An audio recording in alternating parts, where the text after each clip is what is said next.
Ceng, abah di mana ceng? Aya di jero. Abah kenaon abah? Nonton TV. Puyeng nyana aing rek berobat orangnya aja gering. Wah, teu beres kieu ye. Itu ya. Bebeja nyana bah aya tamu dihareup tamu. Saha gitu. Oh, si Pendi jeung teman. Kade. Kunaon? Mama keur neuleuh bola ye huyung babarna. Jarakan neuleuh mah neuleuh bae tapi hate mah nyelemet bae si Kiai kok goblok-goblok deui. Nah neuleuh main bola, aju nyahoan nyana deui.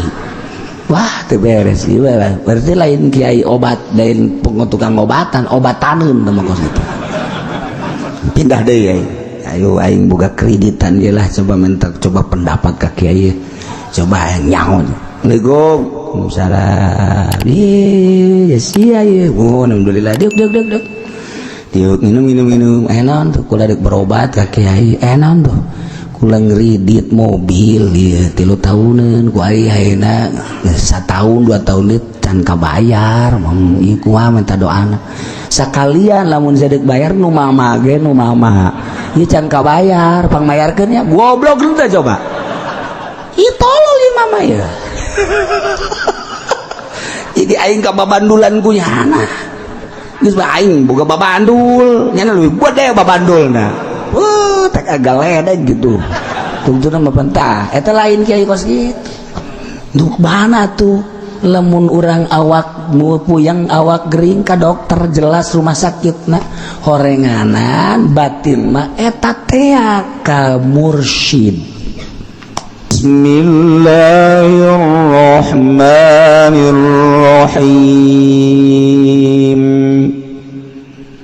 وَإِذْ قِيلَ لَهُمُ اسْكُنُوا هَٰذِهِ الْقَرْيَةَ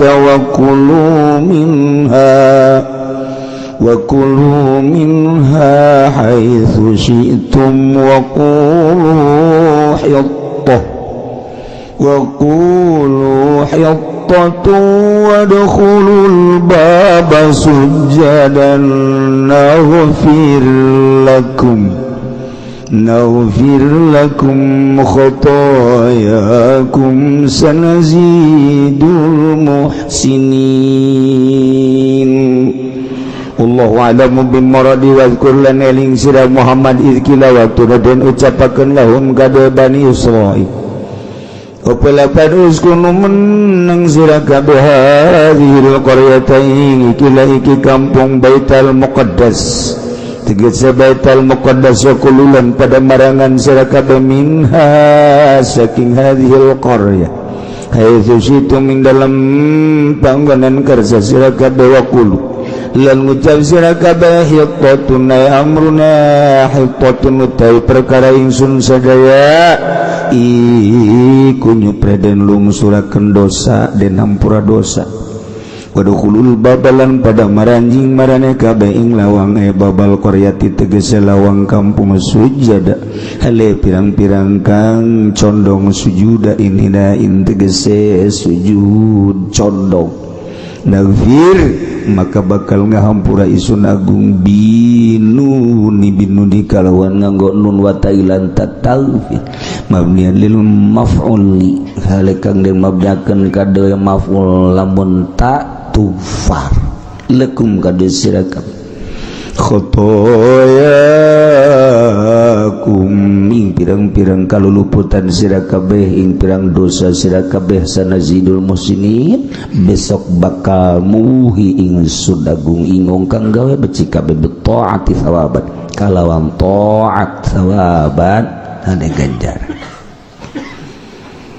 فبدل الذين ظلموا منهم قولا غير الذي قيل لهم فأرسلنا عليهم رجزا من السماء بما كانوا يظلمون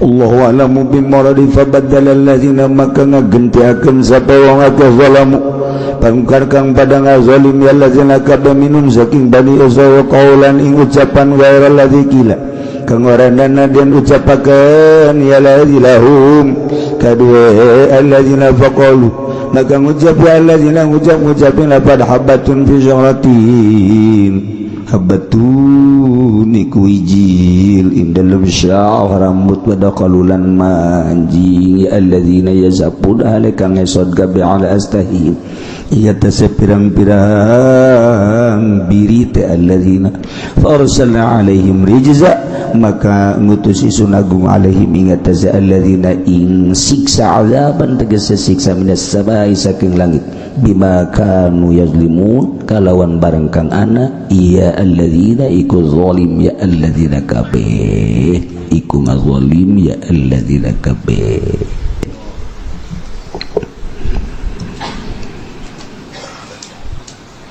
Sakumaha kamari bahwa Kangjeng Nabi Musa alaihi salam kita dakwah ke negeri Palestina kaum titah diringkit ketika datang di jurang tih di gurun tih nu kaayaan rendah didinya cicing ternyata perbekalan teh geus eueuh timbul dahaga timbul lapar panas anu pohar unjukkanlah ka Kangjeng Nabi Musa alaihissalam Kangjeng Nabi Musa dititah ngaatraksikeun naon ngaranna tungkedna nu jadi mukjizat terhadap Kangjeng Nabi Musa ketika kaum ngarasa dahaga menta jang minum Kangjeng Nabi Musa langsung ku Gusti Allah titah nakolkeun tungked kana batu begitu ditakolkeun kala luar cai sesuai jeung letah masing-masing 12 pantai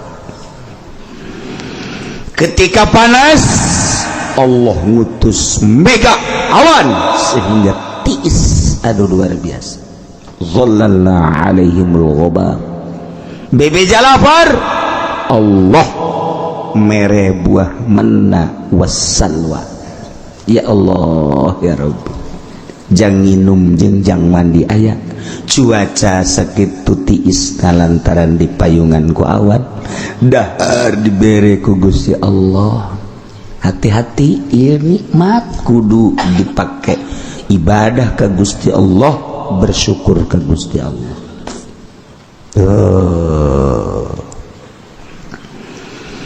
Kangjeng Nabi Musa ku Gusti Allah kita berangkat beserta kaum kamana ariha ayeuna Jericho tinggal sababaraha kilometer deket titih Yordania berangkat terus ngaler perbatasan antara Yordan jeung Israel ngalengkah ka ditu terus bakal datang ka ariha Baitul Maqdis nampak Masya Allah cek Gusti Allah Musa berangkatlah maneh beserta kaum ke Ariha ke Jericho cuman make syarat nomor kahiji kudu maca istighfar ulah eureun ngarasa diri loba dosa minta hampura ka Gusti Allah tina seluruh dosa-dosa baik nu gede maupun leutik penta ka Gusti Allah hampura hiji nomor kedua maneh asup ka negeri Jericho dengan tunduk abeh katingali kos jelema nu bener-bener berdosa yakni kadeuleu kos jelema anu DP tawadu sageus datang ka ditu dipersilahkan untuk menikmati keayaan negeri eta.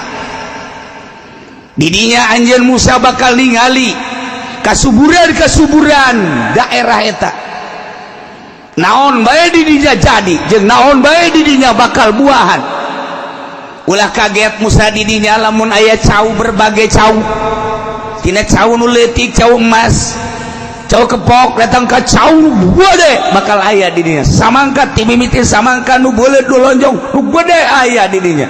Waluh bakal aya, waluh leutik waluh gede aya didinya. Paria ti mimiti paria buleud datang ka paria panjang, datang ka nu sok di batuan panjang, paria orang aya kabeh didinya. Cabe keriting, cabe panjang, cabe beureum hejo kabeh aya.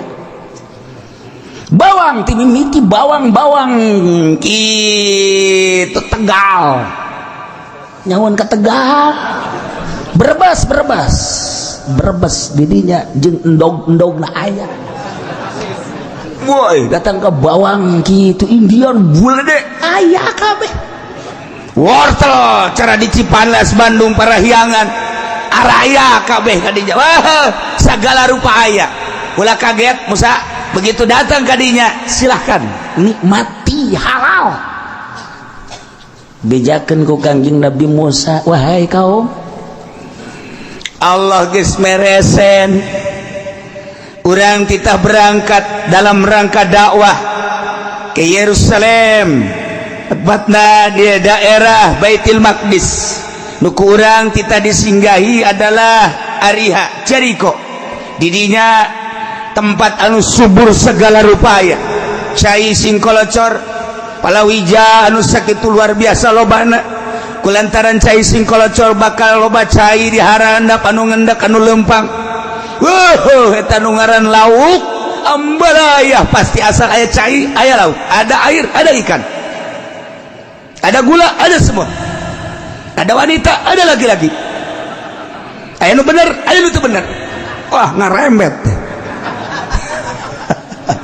aya siap, cuman syarat hiji asupna kudu tunduk, nomor kedua kudu ulah eureun-eureun maca istighfar ka Gusti Allah, Allah bakal ngahampura sakit.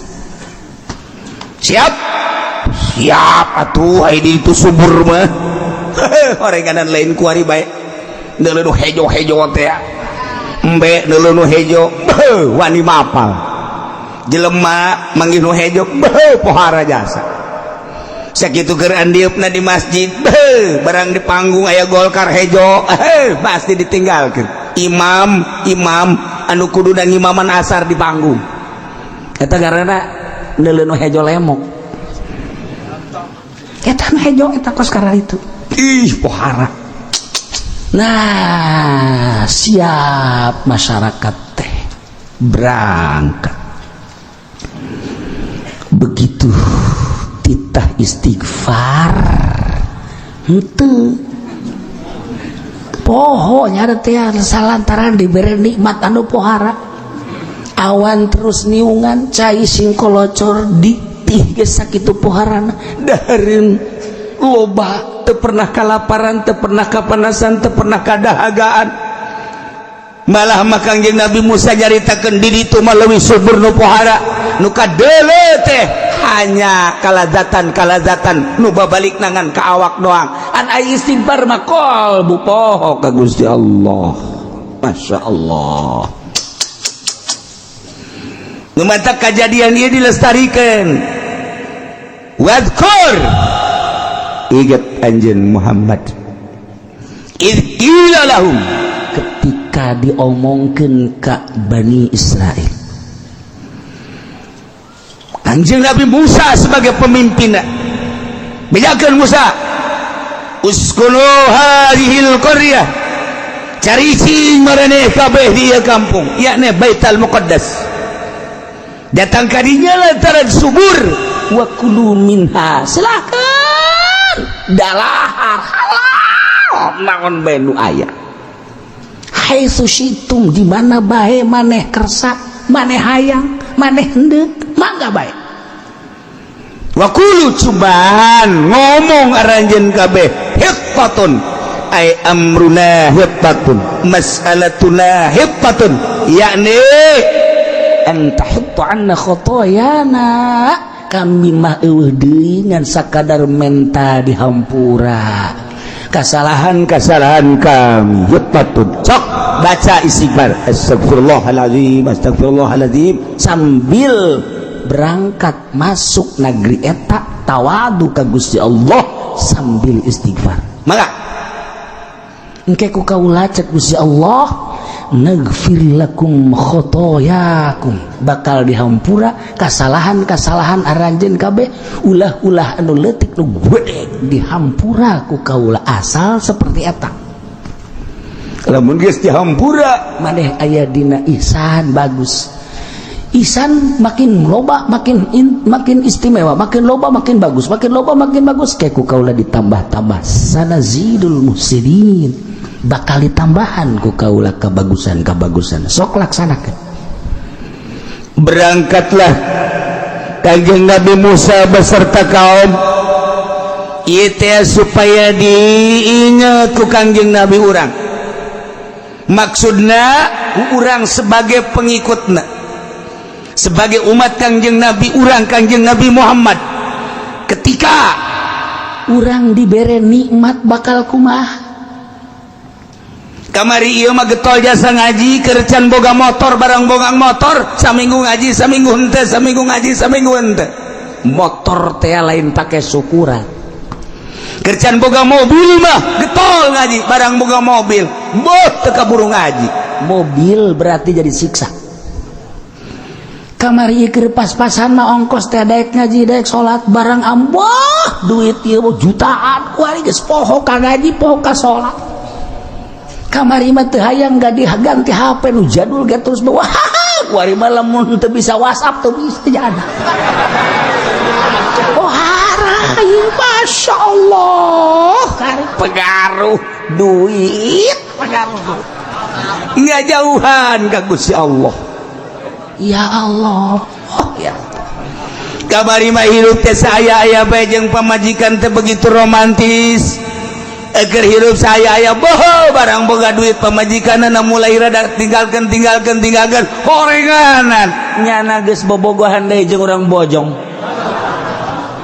ieu kan mau bencana ya Allah tuh kan luman takwal kurraling anjal Muhammad ingat anjal Muhammad izkila lahum waktuna diucapkan ka Bani Israil uskunu hadhil qaryah sok gara asup cara ricing maraneh di kampung ari hayana Baitul Muqaddas kaayaan kampung nu sakitu suburna bubuahan tatanen jeung sajabana wa kulumin haitsu syitum sok geura dalahar ku anjeun kabeh di mana bae anjeun hayang wa qulu hitatun jeung ucapan anjeun ulah eureun-eureun hitatun yakni minta dihampura tina sakabeh dosa wa dukhulul bab asup maneh kana lawang kampung begitu memasuki sujada dongkok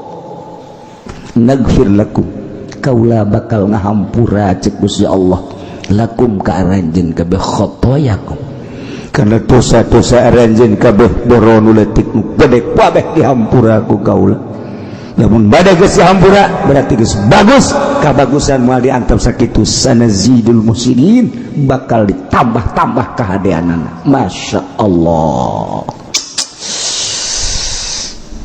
فبدل الذين ظلموا منهم قولا kumaha kajadianana ternyata manusia makos kitu sakitu dipimpin ku Nabi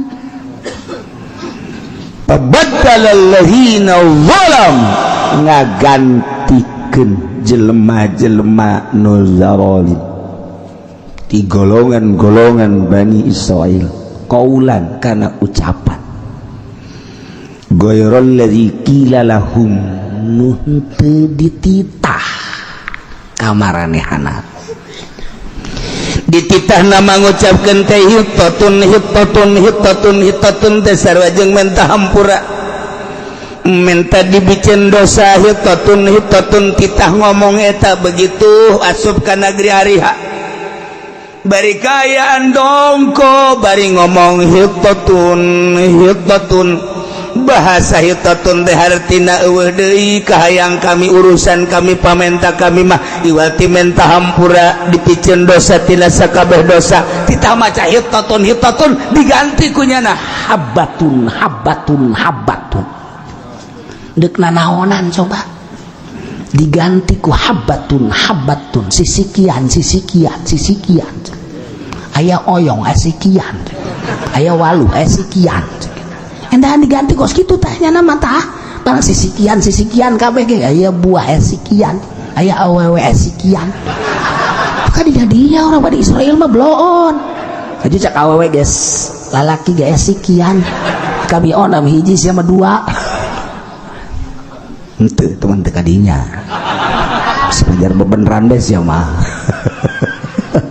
abatul bisyarati masya Allah karim diganti ku jada dititah baca hitatun ku Gusti Allah diganti habbatun tetapi da saeutik hitatun habbatun urusana hitatun mah menta hampura ai habbatun mah dunia sisikian makan dunia ngaran jadi tetap baik titah urusanana istighfar tetap nya nama dunia baik titah ka Allah atuh heula ieu salat tetep bae dunia sakilang daek ge salat hatena dunia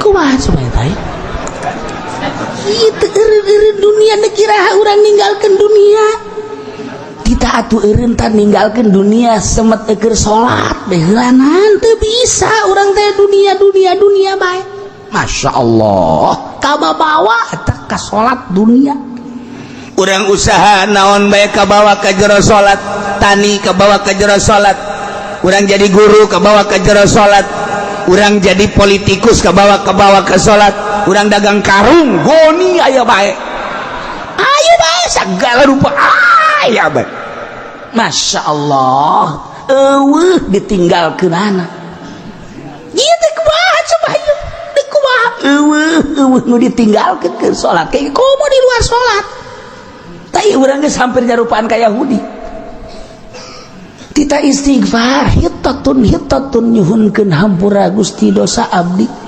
dosa anu leutik dosa anu gede hampura Gusti ieu kanikmatan anu dipasihan ku Gusti ka abdi teh Gusti hese syukuranana abdi teh ku teu syukuran teh berarti kan dosa hampura dosa-dosa abdi Gusti tina mahiwal ka Gusti tina teu nurut ka Gusti tina maksiat ka Gusti hampura Gusti kita maca eta hitatun ketika berangkat masuk bari tunggul hitatun diganti ku nyana habbatun dunia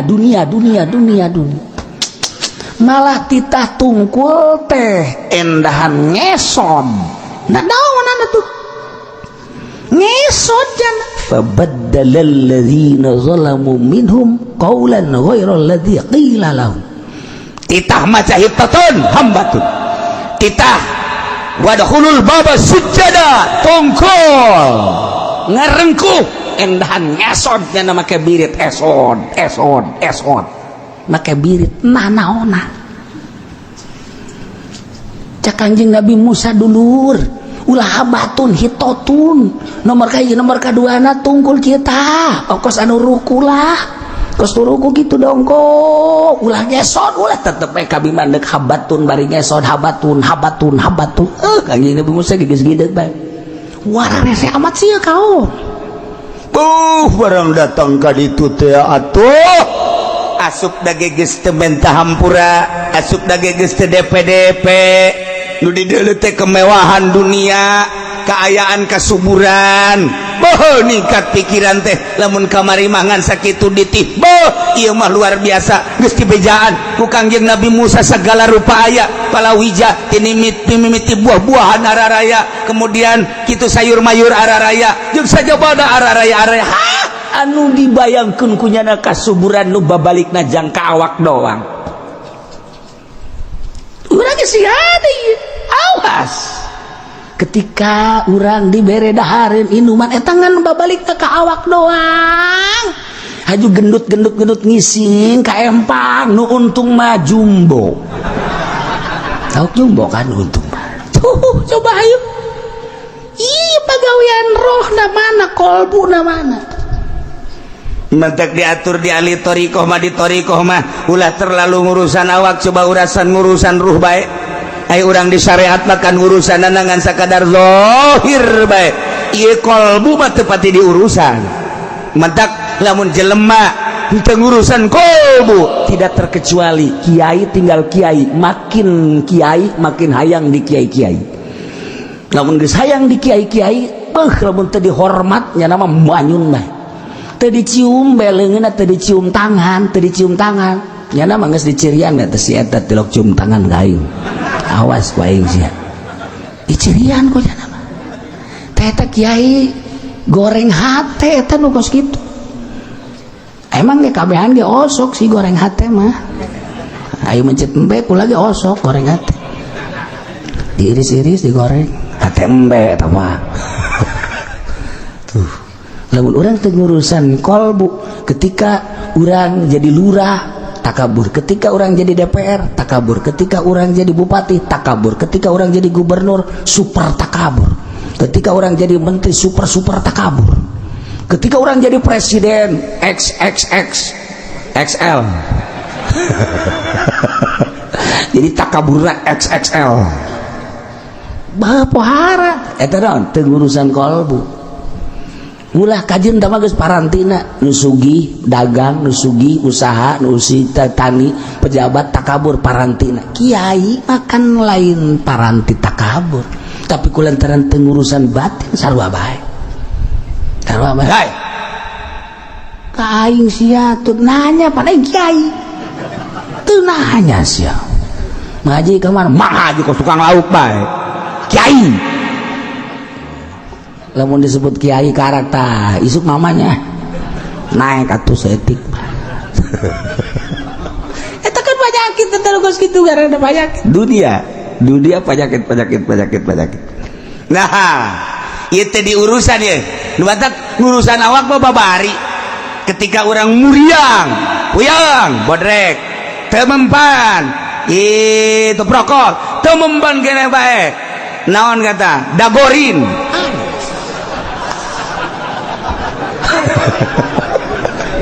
leng-lengannya nangis bisa kan orang nah geus beres masih kena kan ka mantri can mampu kan orang ke dokter can mampu kena we opnam orang ge opnam dokter ieu kurang hebat rumah sakit pindah orang ka Cipto Cipto kurang hebat Singapura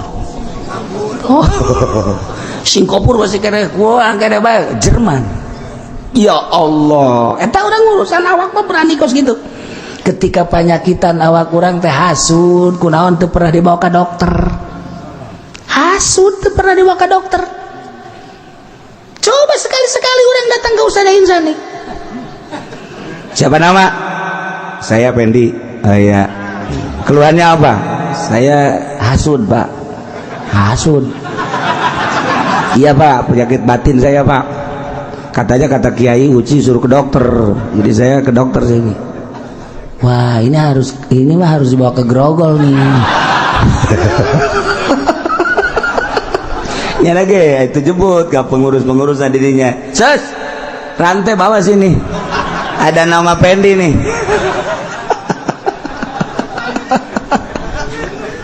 Itu pernah orang datang ke dokter ya aya hasudan aya naon. Ria ieu teu pernah ieu dibawa ke dokter kunaon si hayang kalem bae ku makhluk kunaon si sirik pidik aya bae di jero hate teh kunaon si hubud dunia aya bae di jero hate teh bawa ke dokter ka mana dokterna ka mana ya ka kiai datar urang ka kiai Waalaikumsalam nurutkeun cek Ki Uci aing lah datang ka kiai lah Ceng, abah di mana Ceng? Aya di jero. Abah kenaon abah? Nonton TV. Puyang nya aing rek berobat, orangnya aja gering. Wah, teu beres kiai ye. itu ya bebejanya na baba ya tamu dari tamu sah gitu. Oh si Pendi jatuh mah. Kadek kurang mama keur neuleuh bola ya huyung babarna. Jarakan neuleuh mah neuleuh bae tapi hate mah nyelemet bae si Kiai kok goblok-goblok deui. Nah neuleuh main bola, aju nyahoan nyana deui. Wah teu beres ieu lah. Berarti lain Kiai obat, lain tukang obatan, obataneun mah kos kitu. Pindah deui ai. Ayo aing boga kreditan ge lah coba minta coba pendapat ka Kiai. Coba nyaho. Assalamualaikum. Salam. Iya, sia ieu. Oh, alhamdulillah. Diuk. Diuk minum. Enon tuh kula dek berobat ka Kiai. Enon tuh. Kula ngridit mobil ieu 3 tahunan ku ai ayeuna 1 tahun 2 tahun deui can kabayar. Ieu kumaha minta doana. Sakalian lamun sadek bayar nu mama ge nu mama. Ieu can kabayar, pangmayarkeun nya. Goblok henteu coba. Ih tolol ieu mama ya. Jadi aing ka babandulan ku nyana. Geus bae aing boga babandul, nyana leuwih buat deh babandulna. Tak agak ledek gitu. Tungtuna mah pentah. Eta lain Kiai kos kitu. Duk bana tuh lamun urang awak puyang awak gering ka dokter jelas rumah sakitna horenganan batin mah eta teh ka mursyid. Memantak eta guru tariqah kudu mursyid lantaran nyana geus usul ilallah bisa ngomean batur sebab kadeuleur rangka manusia ketika ria, ketika ujub, ketika hasud, ketika takabur, hubul dunia, hubul jah kanyahoan eta nu mantak nyana ngaulah-ulah ge resep dunia nyana geus henteu nu mantak ulah-ulah ge ujub nyana geus bisaeun teu ujub nu mantak ulah ge ka batur hasud nyana geus teu hasud nu batak ulah ge hayang ka alam ku batur nyanana geus bisa teu hayang ka alam ku batur ketika cak kiai hei dulur ulah hasud cak tatanggana nyana ge hasud mun aya kiai ulah sok hasud teh ya artina sirik pidik batur anu sugi urang ayeuna hasudan urang nu gering eta nu kitu tarana hasud dulur ulah sok hasud nya cak tatanggana nyana ge hasud nyana ge kamari ribut jeung adina lagi ribut kamari tuh mal bisa tapi guru mursyid nu mantak bisa ngobatan ketika aya pasien nyana mana geus teu aya nanaonan di jero hatena hiji be Allah eta kan nah ieu kan Kangjeng Nabi Musa nabi rasul boga mujizat dakwah dibawa kaumna ka negeri Ariha ketika berangkat titih ka Ariha maka persyaratan cek Gusti Allah hiji syaratna teh kulu hittatun awas kudu maca hittatun ya leh minta hampura ka Gusti Allah 2 wadkhulul bab asup ka lawana sujada togol mendek nomor katilu dipersilakan ke geus datang ka ditu wa kulu minha haitsu syi'tum geus datang ka ditu silakan anu dihayalkeun hanya dunia habbatun bisyaratin ngesot lempangna leuwih teuing akhirna kan ditegor ku Gusti Allah Musa persyaratanna 3 kok ieu kuarikeun mahiwal aduh Gusti abdi geus kurang kumaha capek lain teh dinasehatan ku abdi teh terus dinasehatan tapi memang buah kawarahna Bani Israil teh kos karari ieu dipimpin ku nabi atuh komo dipimpin ku Kiai Golkar pantes jak kiai na ge kos kitu cacak ku nabi masih kena mahiwal Kangjeng Rasul turun ke alam dunia diturunkeun kemudian manehna Kangjeng Rasul teh dakwah kurang kumaha pamentana dicumponan cek musyrikin Muhammad kami daek iman tapi tuh coba bulan turunkeun sagesa turun kena bagi 2 sagesa bagi 2 kena maca syahadat kemudian ngamprok deui berangkat deui tah lamun geus kos kitu ku kami kakadak daek iman mun kami bisa kos kitu kaula bisa kos kitu mana iman kami saksian cek Kangjeng Nabi Muhammad praktekeun cek Gusti Allah Jibril datang tonton ku musyrikin langsung bulan titah diawean ku Kangjeng Nabi kadi bulan turun set belah 2 plak nu hiji asup ka dieu nu hiji asup ka dieu terus keluar deui maca 2 kalimat syahadat asyhadu an la ilaha illallah asyhadu anna muhammadar rasulullah berangkat deui keluar kumaha iman maneh teu ka kaula bahwa qala rasul pohara sihir maneh Muhammad weh budak kawari sihirna pohara jasa hijab mah kos kitu ketika henteu diberi hidayah mujizat pajar sihir karomah pajar sihir sihir pajar karomah dibalikeun tah dipimpin ku Kangjeng Nabi bege kos itu teh komo urang di mata urang we geus sakadar sakula mah mata sakadar nyampekeun dulur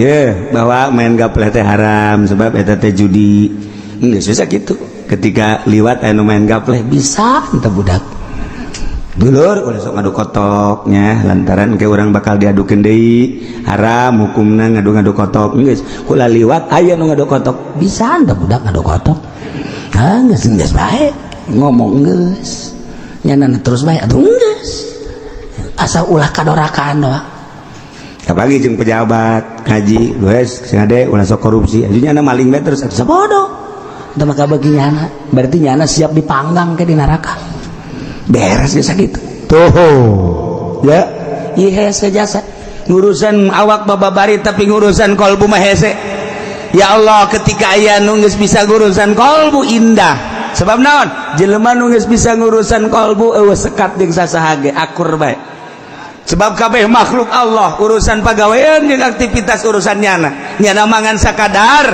dititah teh dakwah aida kena rimana ente mah geus eueuh nanaon jeung sasaha bae ge akur bae nikmat kapanggih jeung sabae nu ngamanggihanna ge akur bae ngeunaheun bae sebab laon eueuh nanaonna nu sugih datang teu pernah dipenta nu susah datang menta dibere ala kadar bae mah anu gering menta didoakeun yeuh mun teu cager bae tinggal kitu doang beres dan nyageurkeun nu mehkeun mah Gusti Allah kitu urusan beres geus jadi geus kacumporan kabeh nikmat tuh lamun urang batin urang geus bulet ka Allah bae hampang engke kabaca nanaon situasi-situasi jeung jelema-jelema kanyahoan moal nu sok didongengkeun ku kulat ya itu teh Mbah Khalil Bangkalan waktu manehna di Tuban eta nyarakeun keur budak keneh eta mah kakareke umur 12 tahun di Tuban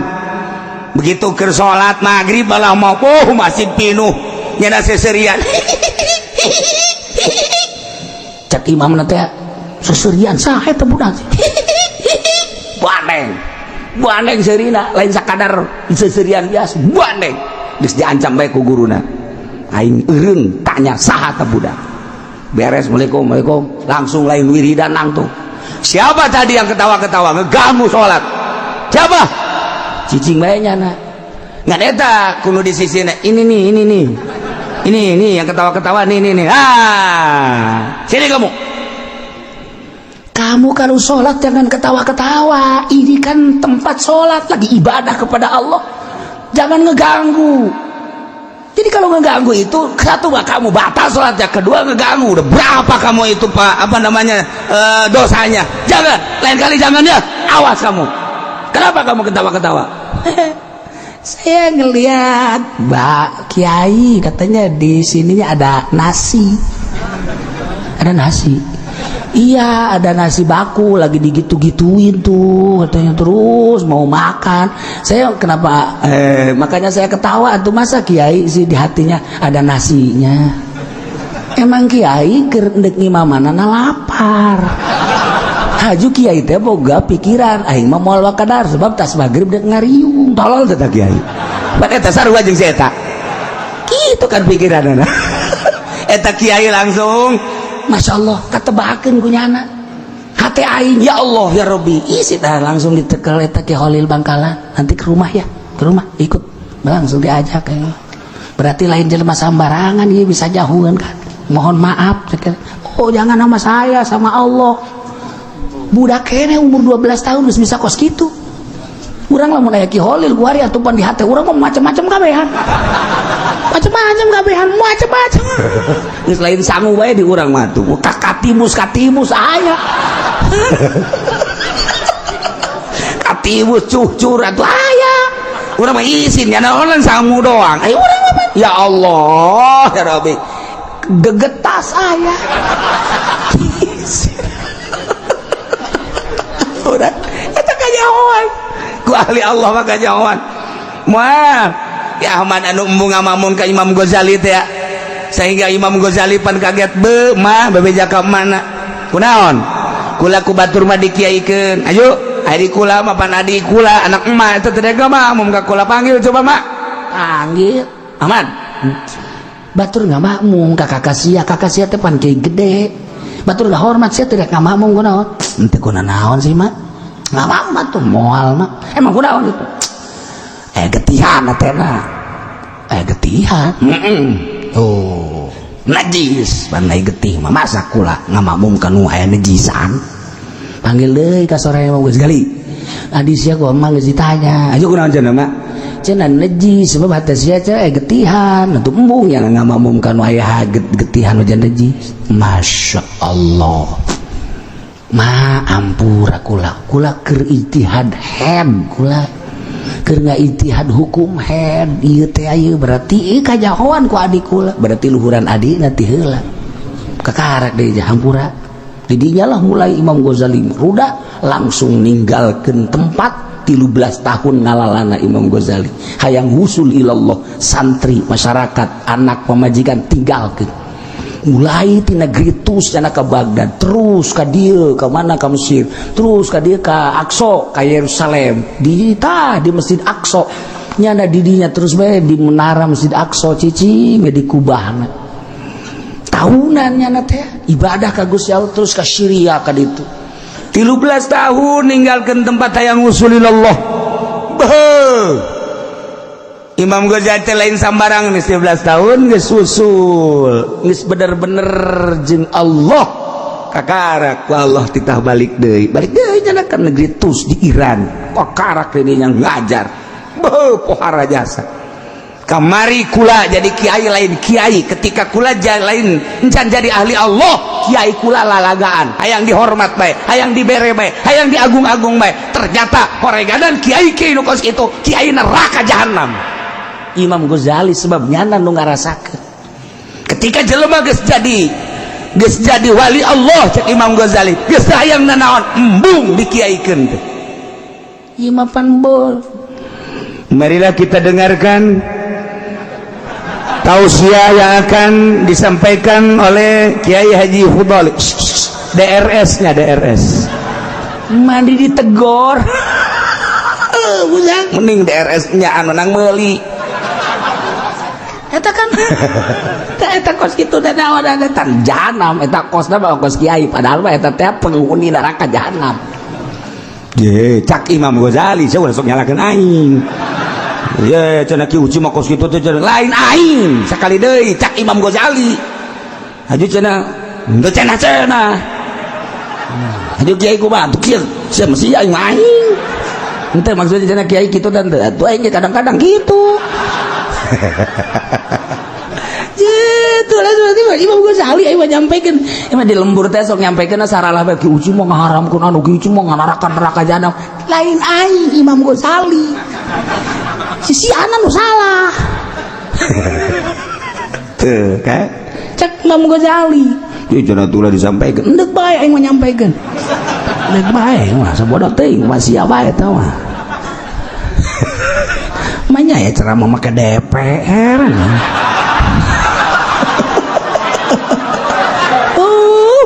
kira-kira budak tama alabatan Abu Jahal lagi bapak nadi Abu Jahal tama belah ditu Abu Jahal 2 kilometer lah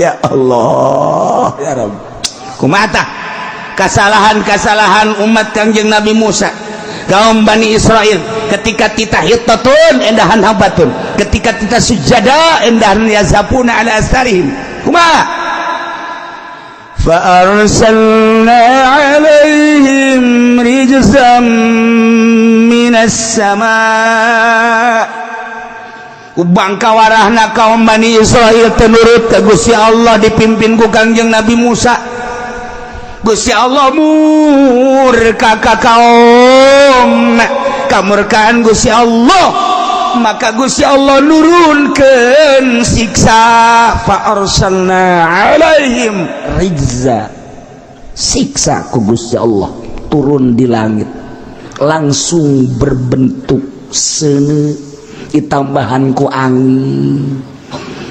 Wah, suasana panas wah, nembus langsung ke jantung percis kostoun sing gelepak jelema guplak parai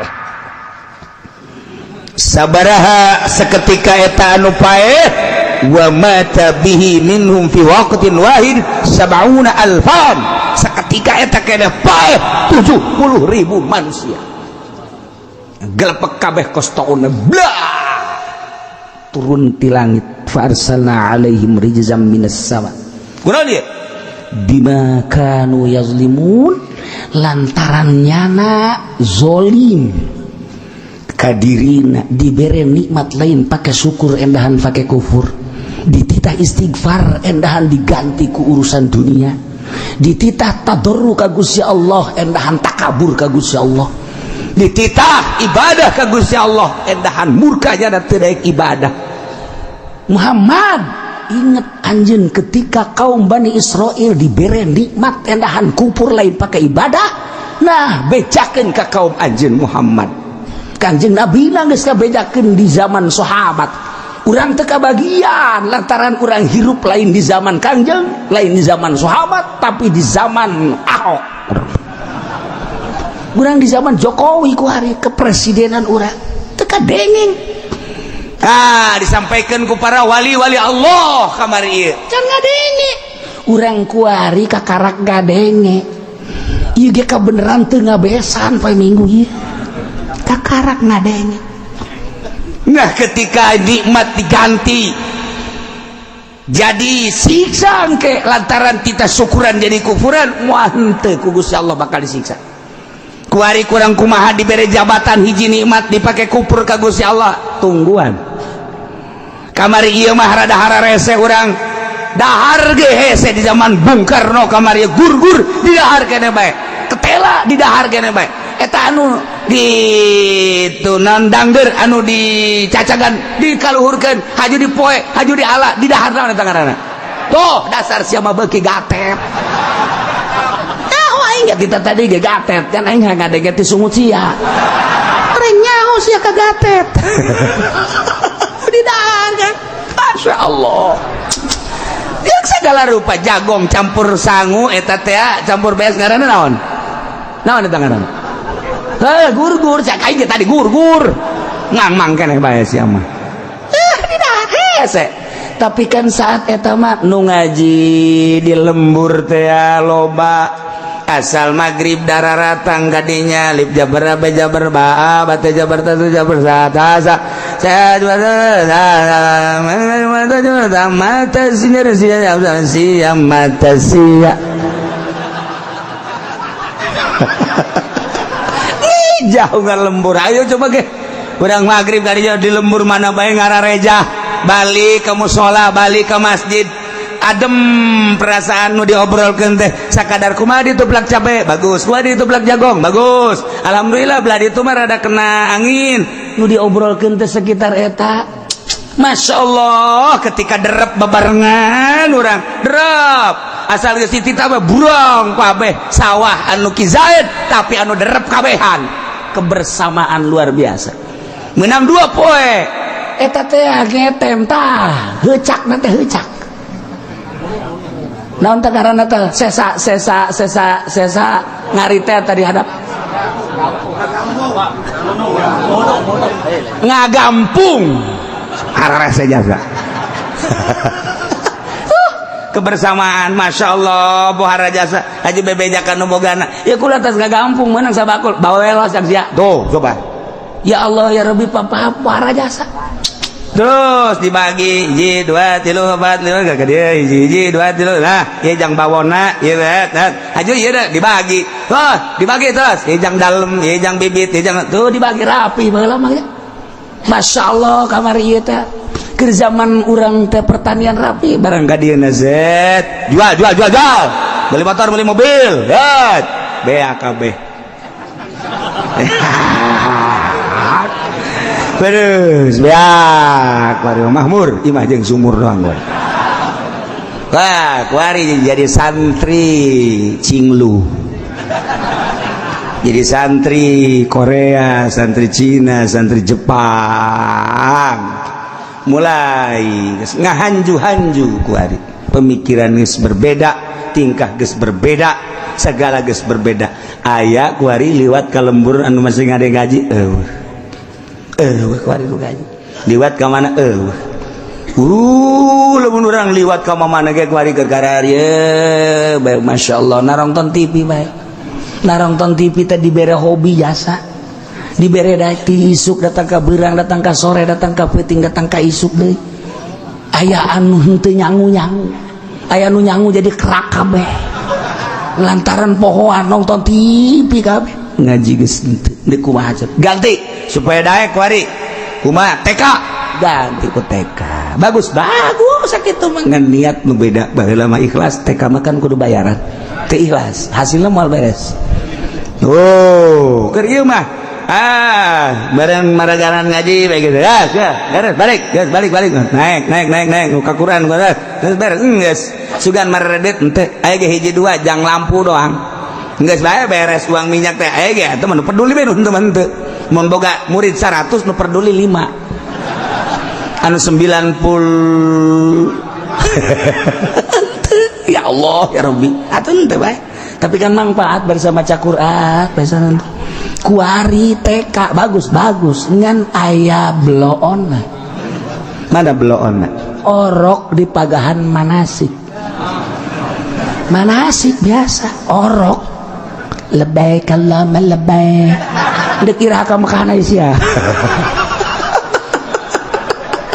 Aya orok di pagahan manasik. Haji geus beres pagahan manasik. Bulan yang akan datang kita sama-sama ke Pondok Gede untuk melaksanakan tawaf bersama dan sa'i bersama. Cuman harus naik bus biar supaya enggak hilang. Terus harus anu-anunya ongkos bus enggak mahal sih, cuma 100.000. Karena anak kecil bukan 50 isinya 100 sudah enggak apa-apa. 100 kali 100 berapa? 100 kali 100 berapa? Gegerahan atuh siang buta. Angel lain mah greget biasa. Lamun 200.000 jadi sabar duit. 20 juta kaditu cuman 3 juta atau 4 juta. Geus anu silemna sabaraha juta.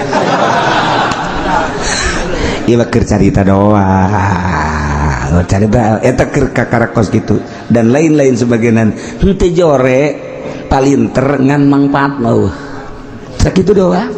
Sebab teu ikhlas asal timbul teu ikhlas kiruh caina asalnya na kuku ceprakan di cai kiruh atau kadituna kiruh. Mun kurang-kurang dilempeng-lempengkeun mah bahaya. Mantak masuk bae ka TK kadina lempengkeun deui ku urang ceng sia geus BTK sing hadenya kudu ikhlas gitu ya. Urutan abah eta ikhlas teh lain tah. Tas nganasehatan anak aja urutan abah eta ge sarua. Abah mah cenah eta ikhlas, ada udak di balik batu. Cak anak bisa anta anak. Tuh ya ieu. Mentak disiksa ku Gusti Allah fa arsalna alaihim rizam minas samai bima kanu yazlibun. Paraeh. Kumaha kalanjutanana setelah paeh was alhum wallahu a'lam bishawab.